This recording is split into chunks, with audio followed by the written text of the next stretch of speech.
What about a really long, stout stick? Quarterstaff. Offense,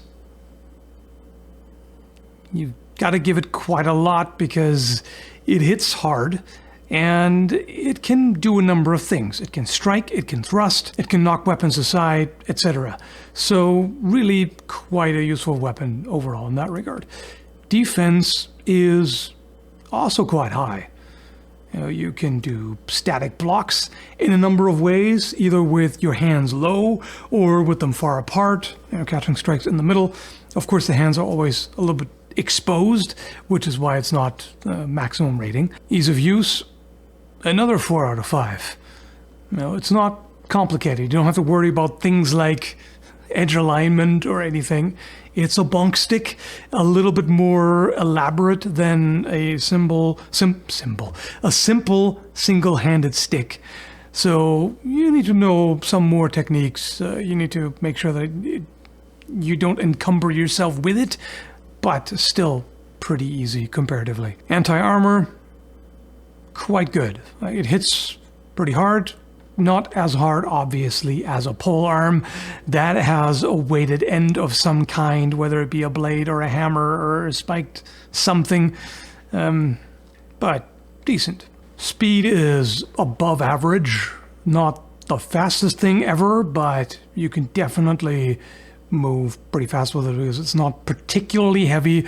It's fairly long. You can't flail it around super fast, but you can thrust with it, which is a very quick form of attack.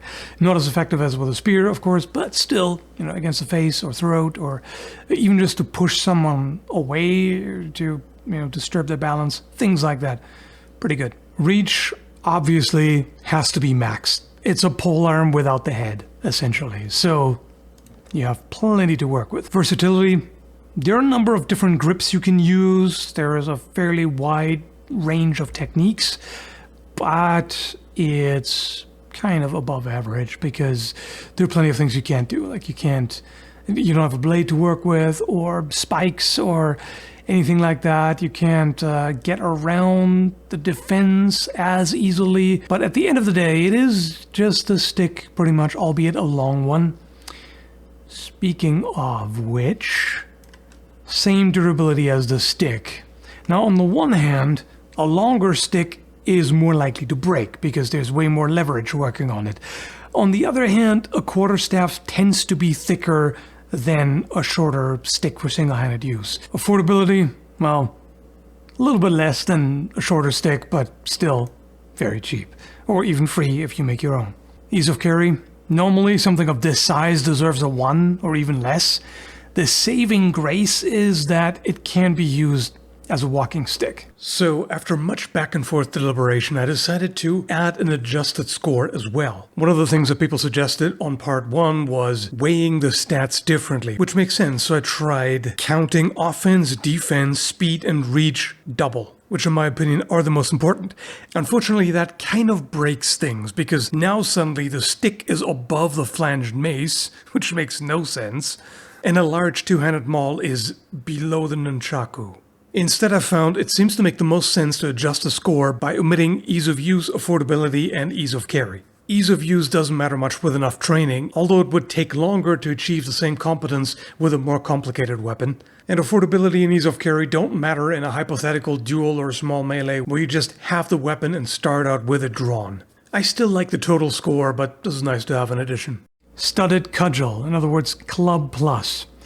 Offense, better than a simple stick because it's tapered, so you have more mass at the striking end, plus some metal studs. It's not nails poking out, it's more like the nail heads, but still is going to concentrate force just slightly more. For defense, I'm giving it half a point more than the stick, simply because it's just a little heftier. An enemy strike is less likely to just blow through your defense if you have a little bit more mass. Ease of use, well, unga bunga. Just half a point less than the stick just because of the added weight. Anti-armor, not bad. As you can imagine, this would hit a little bit harder and has a better chance of denting armor, causing concussions or worse under the helmet, things like that. Speed. A little bit slower than the stick. Again, due to the extra mass, as you can imagine, but not terrible. Kind of middle of the road. Not as nimble as a sword, but not terribly heavy, not particularly sluggish. Reach, also middle of the road. Most swords are going to have more reach, but it's pretty decent. I would say longer than a regular stick. And then versatility, also middle of the road. Affordability, well, I mean, take a stick and put some nails in it, I guess. And ease of carry, well, it's slightly bigger, a little heavier, so yeah, not quite as convenient to carry, but still not a big deal, of course. Actually, hang on, why should it have more versatility than a stick? But a little more offense would make sense. Let's go with that. So total score 31 or 19 with 3 of the criteria removed. Makes sense, I wouldn't want to fight a quarterstaff with a club. Now here's a hard hitter. All metal flanged mace. Offense, obviously pretty high. It would only be higher if it was two-handed. Otherwise, yeah, don't be in its path is what I would suggest. Defensively, it's also pretty good. I mean, you have a metal haft to block and parry with, and there is a guard. The hand is still somewhat exposed, but it's better than not having that discard. And there's plenty of mass that helps absorb the energy of an incoming strike. But it loses some points due to the fairly short length and the weight, because you can't move it as fast. So even if it would allow you to block very well, if the opponent has a much faster weapon, you may not be able to get there in time. The flanged mace is unga bunga on steroids. Not hard to use because you don't have to worry about alignment or anything. Like, whichever way you hit is going to hurt a lot. And you don't have to worry about fancy grips or anything like that. Really, the only reason it loses some points is the weight and the fact that it's top heavy. But otherwise, it's pretty simple. Anti-armor. Total trash, useless. Why would you even consider it? No, of course, it's what it's made for. If it was two-handed, it would get the full score. Speed. Yeah, that's where it's not so good. I mean, you can be reasonably fast-ish if you keep the momentum going, like you just keep swinging it around. But of course, it takes longer than being able to just stop at mid-swing. Particularly also speed in the sense of being able to change your intent. You know, like in the middle of it, you can't just react to what the opponent is doing, just stop and redirect, or you can't do feints easily. All of that, it's comparatively sluggish. It's not a particularly long weapon, but it's not terrible. One could argue 2, but 2.5 I think is reasonable enough. You can strike with the very end of it. The flanged mace is not a marvel of versatility, but it deserves a little bit more than, say, the cudgel, because you can thrust with it, not amazingly by any means, but it's something that could maybe come in handy in some situations. But overall, you clobber them with it. That's pretty much it. I mean, you can use it okay up close. You can use it as a lever for grappling and everything, but that applies to sticks too and whatnot, so boom. I mean, do I have to explain that? Not the cheapest thing, though. This is more of a knightly weapon. It's not something that a random peasant would just run at you with, so it's a bit of a downside. Carrying it is not the most convenient thing you can imagine. Let's say 2. Like, yeah, you can attach it to your belt, but the flanges are going to get in the way, and it's not fantastic. Total score 30.5, less than the cudgel, which is silly, but the adjusted score is much higher, so that seems more accurate. The war flail, made entirely of metal. As you can imagine, not only is this going to hit hard, it's also going to be difficult to defend against because it can sneak its way around the defense. You know, like it can whip around a shield or a weapon, things like that. It's very difficult to defend against.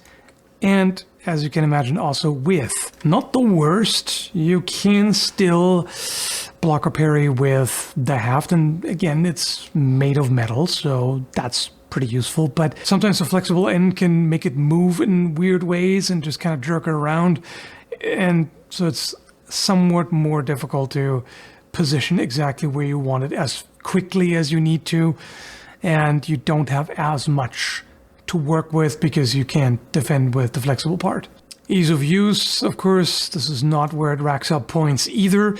It's not terribly difficult. You just basically just need to get used to following through all the way instead of allowing it to bounce back. So you have to just keep pulling it through the target. At least with these proportions, you can't hit your own hand. Anti-armor. Surprise, surprise, right? It's almost like that's what it's made for. In fact, you know what? I'm actually going to give it full score, even though it's not two-handed. Although you could use it with two hands if you wanted to, for the simple reason that you can hit even harder than with a polearm. Because as you strike with it, you're not going to get all the shock transferring through the haft. You can put your back into it, you can hit as hard as you want, and you're not going to get that hand shock that you would with a mace or a stick or something like that. The speed, let's say, is the same as a flanged mace. You know, exact same kind of problem, so I don't need to elaborate on that. Reach, that's all right. Yeah, not the best, not the worst. Then versatility, not fantastic. There, again, certain things you can't do. You can't really use it up close much. I mean, you can use the handle part if it comes to grappling distance. You might be able to kind of whip it around, someone hit them in the back or whatever as they're trying to disarm you. Something like that, maybe, but it's a little clunky for that. Durability, I mean, what do you want? Not only is it made of metal entirely, it also has, once again, the advantage that there's no solid connection there. So unless a link fails, which could happen, it doesn't seem that likely. Affordability, I'd say slightly more than a flanged mace. Not this one in particular, that looks a little expensive, quite expensive, but there are very fancy flanged maces. So I feel like there's probably on average a little bit more work in a flanged mace. That's debatable, but I'm running with it. Not very convenient to carry. It's not the largest weapon, but just the fact that there's the extra part dangling around and sometimes it's even spiked. It's not like a polearm, but not amazing. Again, the total score is way too low at 29. Makes no sense. The adjusted score is better. 22.5, only half a point under the flanged mace. Yeah, I'd rather have a mace. Now, this unusual Chinese weapon is a form of bar mace. I'm just gonna have to refer to Google Translate because whenever I try to pronounce it, it comes out weirdly French. Tiěbiān. Why they call it a whip when it's not flexible at all, I don't know. Apparently the same word is used for metal whips and bar maces. I'm just not gonna question that. Why would you ever? So this, in terms of offense, is really quite good. Imagine if a sword turned into a mace. That's kind of what we're dealing with here. It has a sword-like hilt, but instead of a blade, it's a solid metal rod, which concentrates force a little bit more because it's not smooth. This would be very unpleasant to be hit with. Defensively, it's also very solid. For one, because of that sword-like hilt, you actually have a guard that's pretty reasonable to keep you safe, and then you have a solid iron rod to work with. I mean, there's not much that can damage it or displace it or something. There's quite a bit of mass in it, so not a problem. Ease of use, yeah, it's a metal stick essentially, so it's weighted probably slightly better than a lot of other maces or heavy sticks, things like that, because there's a little bit additional mass. But of course there is quite a bit of weight overall, so it doesn't move as well as, say, a gen or something, but at the same time you don't have to worry about edge alignment whatsoever. Another 4 out of 5, Because you can imagine this thing hits hard, and it's less likely to glance off a curved surface because of its cross-section. So it has a better chance of digging in a little bit, not as well as spikes, but pretty well overall. Speed is better than more top-heavy weapons. Like, we're almost getting into sword territory, I think. Like, it's fairly heavy still, like heavier than most swords, but not terribly so.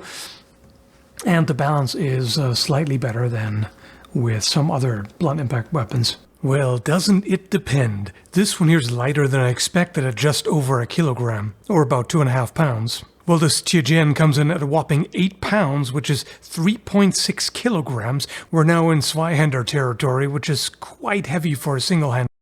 What the f***? How do we rate this? The weight is all over the place. I'll just go with this one, with a weight of 2.2 kilograms or 4.85 pounds, which weighs almost as much as this particularly clunky flail. Flanged maces are often lighter, but more top-heavy, but the weight also varies substantially. How do you score this? Screw you, that's how. Because it's clunkier than I initially thought, I'm nerfing it a little. Makes more sense now. Before, it had a way higher score than the flanged mace. Reach is better than average. I'd say it's reasonably versatile because of its somewhat more sword-like design. But at the end of the day, it's a metal rod. I mean, you can thrust with it. Not having a point, not quite as effective, but you can still make that work to an extent. Obviously, a solid rod is pretty durable. The only reason I'm not giving it full score is because the way it's put together. I can imagine, similar to a sword, the hilt might possibly loosen up. Maybe the guard could be damaged or start rattling, things like that. There's a little bit more that can happen. It can bend, I suppose. Decently affordable, I would say. I mean, it's not super fast to crank out due to the hilt and the shape of the rod. There's quite a bit of work in there, and it should be fairly easy to carry. Basically like a heftier sword. So yeah, it gets a little bit in the way. Not that swords are the most convenient to carry, depending on the size of the guard and all that, but you can definitely keep that on your belt, and it's not going to get too much in the way. 3324, which puts it in the top 3 of what I've looked at so far. Smashing.